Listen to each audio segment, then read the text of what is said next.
तो मेरी माँ, मेरे पिता, मेरा भाई, मेरी बहन, मैं रिकॉर्ड कर रहा इसमें हूँ, माया में, ठीक है ना? हाँ। माया में खो जाता है, हम्म। माया में लीन हो जाता है और प्रभु को भूल जाता है। अगर इस समय भी वो प्रभु को याद रखे तो उसको कष्ट नहीं हो और उसका जीवन अच्छे से व्यतीत हो। और जो सुख दुख का ज्ञान है, तो अगर प्रभु की भक्ति में रहेगा तो उसको सुख में भी खुशी रहेगी और दुख भी होगा तो भी खुशी रहेगी। हाँ, दोनों समान रूप से देखता है। और अगर भगवान को भूल जाएगा तो उसको अगर सुख भी है तो उसको लगेगा कि मुझे कष्ट है। तो ऐसा है जीव बाहर आने के बाद सब भूल जाएगा। सही बात है। मैं कल एक प्रवचन में सुन रहा था, बच्चा जब भज गोविंदम करके है ना, आदि शंकराचार्य ने जो रचा है, वो सुंदर चैतन्य स्वामी जी करके यहीं पे रहते हैं, वो बता रहे कि बच्चा जब गर्भ से बाहर निकलता है तो माँ करके बोलता है ना, ताता माँ करके, तो माँ बोलती है अम्मा बोलो, नाना करके बोलता है नाना बोलो, ऐसे। लेकिन सच्चाई क्या है, मच मच करके जब बोलता है उमा महेश्वर करके वो पुकार रहा है, मतलब भगवान को ही पुकार रहा है, भगवान को पुकारता है, लेकिन यहाँ पे माया में लिपट जाता है। तो बोल रहा है, जब माँ के बोलती है कि तुम माँ माँ करके बोलो, नहीं नहीं नहीं, तुम मेरी माँ पिता नहीं हो, अनेक जन्म से बहुत सारे माँ पिता मैंने देख चुके हैं, मेरा असली माँ बाप तो उमाशंकर, हाँ उमाशंकर, उम्मच उम्मच करके। जब ताता ताता करके बोलते हो तो बोलते हैं तप्पू तप्पू, तो दादा आके बोलता है कि मुझे पुकार रहा है, मुझे पुकार रहा है। अरे ऐसे नहीं, ताता मतलब तप्पू तप्पू मतलब गलत गलत, ताता नहीं, तुम मेरा ताता नहीं हो, मेरा उमाशंकर मेरे भगवान है करके। बताना चाहता है पर वो इतना सक्षम नहीं रहता। सच में मतलब उनको वो गर्भ से आते ही उसको वो क्या बोलते हैं, वो कॉन्शियसनेस रहता है, लेकिन धीरे धीरे जब बाहर का प्रापंचिक विषय से जब बंधन बढ़ जाता रहता है तो भगवान को भूल जाता है। ये सांसारिक विषय में जब व्यक्ति आता है तो अपने आप ही भूल जाता है। तो वापस कैसे हम भगवान को याद कर सकते हैं? ये माता पिता अपन को शिक्षा देते। बोले सबसे बड़ा गुरु कौन? माता। माता, प्रथम माता। प्रथम गुरु अपना है माता। माता। वहां से अपनी शिक्षा स्टार्ट होती है। वो बोलते मंदिर चलो, साथ में लेके आए, बचपन से नहीं लेके आए तो हमको नहीं मालूम मंदिर क्या है, देखते फिर पूछेंगे, अगर माता पिता लेके आएंगे, बताएंगे मंदिर जाओ, तीर्थम लो, प्रसाद लो, आशीर्वादम लो, प्रभु का भक्ति करो, भजन करो, हनुमान चालीसा पढ़ो, तो अपन जान जाते हैं।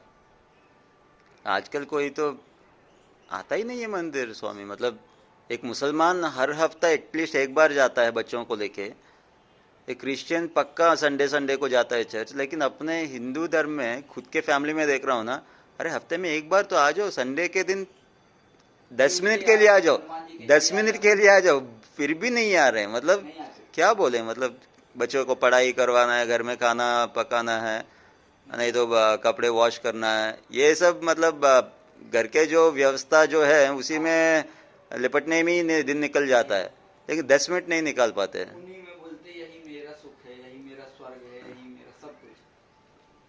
फिर जब कष्ट होता उसको, फिर वो दौड़ के आता है मंदिर, उसको अपने आप याद आती है भगवान।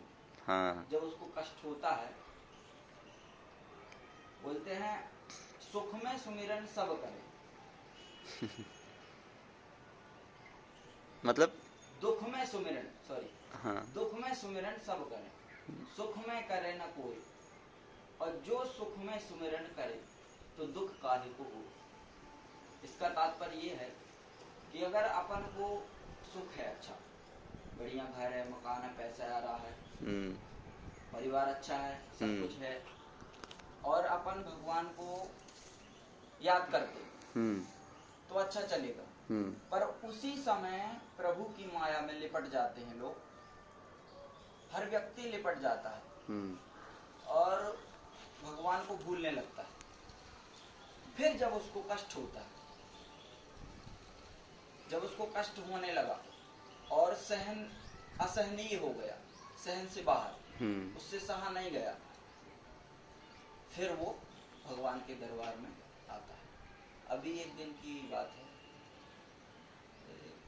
ट्यूसडे वेडनेसडे शायद था, एक व्यक्ति आए, नमस्कार किए, इधर ही बहुत जोर से रोने लगे, बहुत जोर से आवाज कर बहुत जोर से। उनको लगा कुछ होगा, हम जान गए कुछ तो कष्ट होगा। हाँ जरूर। तभी भगवान के पास आए। पहले तो एकदम अपने में भूले, नहीं मैं सब कुछ, मेरे पास पैसा है, मैं इधर जाता उधर जाता एंजॉय करता। फिर जब कष्ट हुआ, कुछ प्रॉब्लम हुआ, वो तो इधर आए। फिर दूसरे दिन आए, कुछ नॉर्मल। अब उनको समझ में नहीं आएगा। फर्स्ट दिन आए, बहुत दुख हुआ, रोए भगवान के दरबार में। अगर पहले ही आए तो वो दिन नहीं आता रोने के लिए। अगर वो दुख भी है तो भगवान अच्छा करेंगे, ऐसा सोचो। क्योंकि जीवन की नैया में, नैया समझते, नाव, धार, जैसे अपना जीवन चल रहा है, उसको जैसे ले लो मझधार, नाव जानते, नौका, उसकी तरह। तो नौका भी अगर चलती है तो वो जल के प्रवाह के कारण थोड़ा उसका बैलेंस इधर उधर होता है। उसी तरह अपने जीवन में उतार चढ़ाव आता रहेगा। जैसे अपना शरीर है, शरीर का टेम्परेचर एक जैसा हर समय नहीं रहता है। सही बात है। अगर आपका एकदम परफेक्ट रूटीन है और भोजन बराबर अच्छा करते, सात्विक भोजन करते, तो कुछ बैलेंस बराबर रह सकता। परंतु अगर आप जैसे कुछ तामसी भोजन करते, जैसे लहसुन प्याज होता, जानते लहसुन प्याज? हाँ क्यों नहीं, आज संडे है, सब लोग नॉनवेज खाते हैं। हाँ। उसकी क्या बोले? हाँ, तो वो थोड़ा तामसी होता है। बहुत तामसी है वो। इसीलिए भजन में साधु संत जी लोग, ब्राह्मण लोग इसको नहीं खाते, क्योंकि इसमें क्रोध आता है, और क्रोध आने के बाद उसमें अगर आप खाते तो क्रोध आएगा, बहुत दुर्गंध भी आता है ना। दुर्गंध तो है ही, मुंह से दुर्गंध भी आता है। तो उसमें तामस रहेगा तो आपको क्रोध आएगा। मालूम नहीं अपना दिमाग कब कैसा हो, किसको गलत बोल दें, उस समय आपको नहीं आएगा। जब उसका थोड़ा असर कम होगा, फिर आपको लगेगा हमने कुछ गलत बोला। अगर आपके अंदर धर्म है या कुछ अच्छे गुण है तो याद आएगा, नहीं तो आप किसी को गलत बोलेंगे तो आपको अच्छा लगेगा, बोले नहीं उसको हमने अच्छा बोला।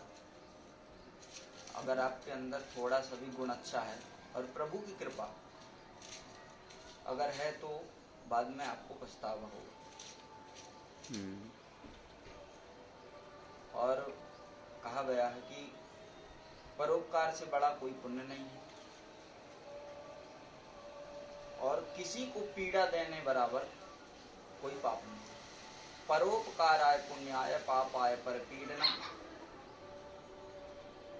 अगर कोई दुखी है, कोई कष्ट में है, जैसे कोई भिखारी है, भिक्षा के लिए आया, भूखा है, उसको भोजन दे दिया, वो आपको अच्छा दुआ करेगा आपके लिए, आपको अच्छा आशीर्वाद देगा।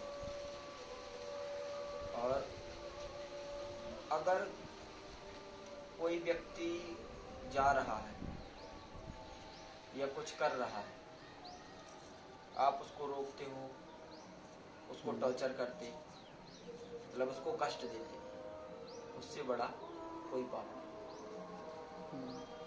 तो परोपकार जितना हो सके करना चाहिए। जितना आपके मतलब जितना भगवान ने सामर्थ्यवान बनाया, जितना आप कर सकते उतना करना चाहिए। परोपकार समझते?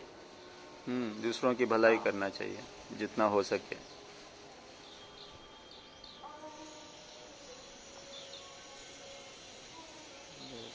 प्रभु की कृपा है जो भी है। प्रभु की कृपा के बिन तो कुछ नहीं। अब अभी हम इधर बैठे हैं तो बस उन्हीं की कृपा। और उनकी कृपा, हम तो ये समझते हैं उनकी कृपा के बिन कुछ नहीं। बस। वो तो है, उनका रचा हुआ दुनिया है ये तो। उनके नियमों का पालन करना चाहिए। जिस राष्ट्र में रहते हैं उस राष्ट्र के नियमों का उल्लंघन करेंगे तो सजा जैसे मिलती है, तो ये प्रकृति का नियम है। तो भगवान का जो लिखा हुआ वेद को सुनो, फॉलो करो, खुश रह सकते हो। नहीं तो दुखी संसार में ही, संसार दुखी जैसा दिखेगा। बोले चौपाई है, प्रातः काल उठ के रघुनाथा और मात पिता गुरु नावहि माथा। मतलब प्रातः काल सबसे उठकर माता पिता और गुरुजनों को स्मरण करना चाहिए, प्रणाम करना चाहिए, नमस्कार करना चाहिए, भगवान को नमस्कार करना चाहिए। सबसे प्रथम अपना वही करता था, इसके बाद स्नान, फिर नाश्ता, फिर वो भोजन भजन चलता रहेगा, बाकी दिनचर्या।